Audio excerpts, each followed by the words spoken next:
Hey, Emma. I wanted to check in with you because I gotta do this monologue, and I wanted to talk about you. Is that okay? Can I tell them how you taught me to sing that one song? We tonansin, we tonan. Wait, you didn't teach me that one. What about that one? Don Kashilaya. No, you didn't show me how to do that. Can I tell them what you did show me? How every time I try to show you a song, I'm talking about Don Kashila, grandfather. And I'm going along with that, telling you that story. And then tell you, Tukashila. And you don't sing the Lakota, you sing it in Spanish. Tukashiloyo. And it sounds the same. But what they don't know is that you're saying, touches his hole. Can I tell them that story? Because I want to talk about your hands and your back and all the ways that you were father to me. Can I talk about that? Can I talk about how when I was 5, you remember? You taught me how to be a little bit of a man. I was 5 years old, playing with the carritos, playing with my little cars. And then I remember you always telling me, los hombres no lloran, men don't cry. And I'm playing with my little cars, and all of a sudden I look over and you're staring at the ceiling, crying your eyes out. And I'm 5 years old. I don't know what to do with that. I just know it's big. I don't know how to hold you. I don't know how to do nothing. But in all that, you really did show me it's okay to cry. Can I tell them about when I was 7? When Dad started disappearing? I mean, I don't want to talk about how you broke his teeth. You can tell that story.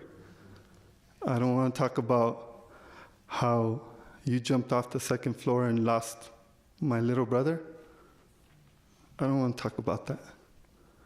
But I remember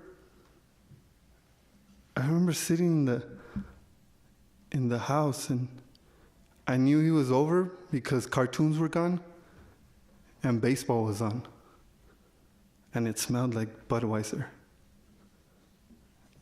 But you know what I love? Is in all that, you didn't care. When the TV disappeared, and I asked you, what happened to the TV? There you were. Se lo llevó tu papá. Your dad took it. Like, it was just whatever. And then he just wasn't around anymore. And I asked you, where's Papa? He sold his car. Why? Because he had to buy alcohol. And again, you just told me how whatever. I know, I want to tell him about when I was 10. Before you disappeared. How when we walked into that liquor store and you had that silver coin, and we went to the liquor store and tried to get something for that silver coin because that's all we had, and they gave us ham and cheese. And I know that silver coin wasn't worth that ham and cheese. But there you were again. We walked away with dignity, with just a ham and cheese. Or can I tell them about when you just disappeared for 5 days? Because I didn't get that, Because when I was 8, and you got shot in the foot. Can I tell them that story? You know, how you got shot in the foot because you used to go around selling, not your body, but selling beer, getting men to buy beer for you because that's the work you could get, and it led to you getting shot in the foot. Can I tell them about how that led to us living with my aunt, my uncle, my cousin, my other cousin, my other cousin in that little studio apartment? And how even then, when we lived in that little room, we still would tell people from Mexico to come over because we would welcome them in. Can I tell them about that? You know one story I never told you, Mom? When I was 16, I started looking around in a research paper, and I had to do a research paper about sweatshops.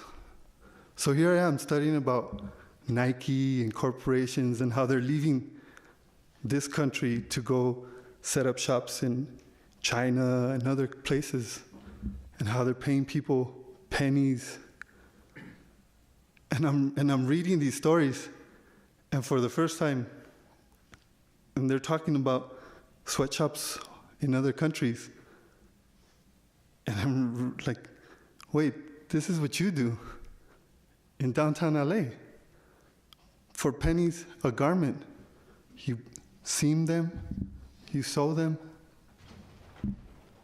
And we don't really talk about that.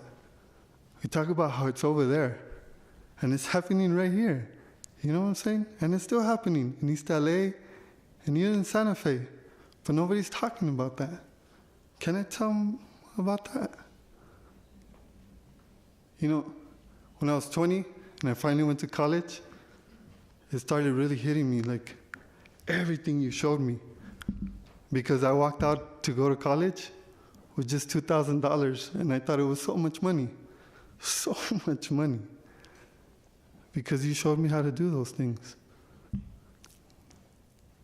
But then when I was 25 and I had to get out of college world and into the real budget world, and I'm making 2 to 3 times what you used to make.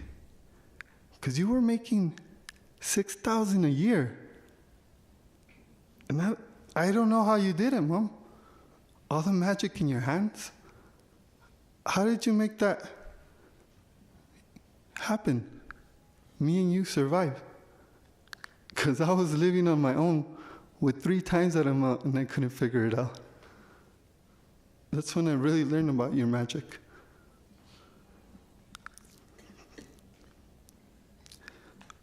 But anyways, Amma, I just wanted you to know that that's what I want to do. I want to talk about you, you know? But, you know, now I'm working over at the Adelante office, and I want you to come by, Mom, because I work in this office, and it's like sometimes a woman walks in the door, and it's like, I see you. I see you again. I see everything that we went through. But the difference, Mom, is that this time, I have something to offer. So you should come in. Because sometimes I see these mujeres come in, and I go, yeah, you know what? We can help you with an eviction. The way we didn't have that help. Your son, he needs a jacket or school supplies? Yeah, we got that. Or sometimes they come in probably like how you were, you know? Hi, I got this little chamaco, this little kid. I don't know what to do with. He doesn't have a father figure. I don't know what to do with him. And I can say, I'm there, Mom, because everything you showed me, I'm there and I can help that teenager. So, you know, Mom, come by sometime. You know, I don't know what we have to offer, but it's more than what we didn't have back then.